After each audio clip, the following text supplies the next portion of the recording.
and actually singing for us, Mick Hucknall, doing the first track of the evening section. How are you? Great, thanks. How are you? I was getting a bit carried away listening to the Stereophonics there, and it you was were really as well, good, wasn't it? Yeah, excellent. Yeah. Okay. What do you make of the day today? I saw you earlier on when we had Glenn Tilbrook and Chris Difford. Yeah, that was all I heard, but I didn't have my cans on, so I couldn't actually hear them singing. I could just hear the music in the background. Yeah, that's a weird thing, isn't it? When you're there and you can actually visualise people, but then you can't hear them. Do you know by any chance how they got down here, the Beatles? Did they come in a transit van, or did they come on a train? I shall research that and I'll let you know next time I speak. Yeah, because I just have images of them coming down from the northwest, and in what a a sort of an reckon, adventure it's got to be, and how exciting it must have been. Why did you want to be involved in today? What did the Beatles mean to you? Wow, it's like ask anybody. The greatest band in the world. What do they mean to you? I was 3 years old when this came out, and I got my first Beatles guitar, I think, when I was 4.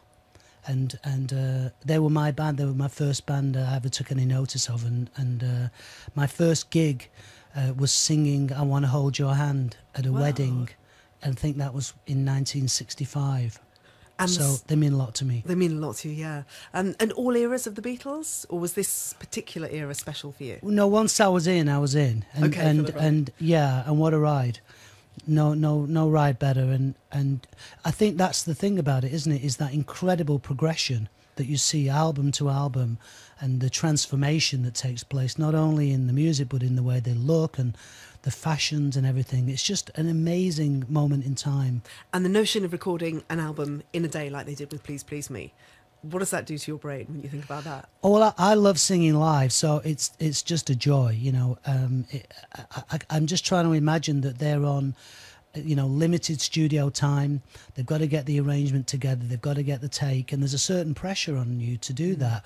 But the thing is, when you're young like that, I mean, they were so young, you just go for it, you know. You just like, yeah, let's have it. You know? Just caught up in the moment, and anything is possible. Yeah, just the energy is just tremendous. Okay, all right. I'll let you get down to the studio floor, and I shall talk to you a little bit later on. Okay, can I have a piece of chocolate, by the way? Yeah, no, listen, we've got so much chocolate. You want chocolate with nuts or just plain chocolate on its own? It's a really big bar of chocolate.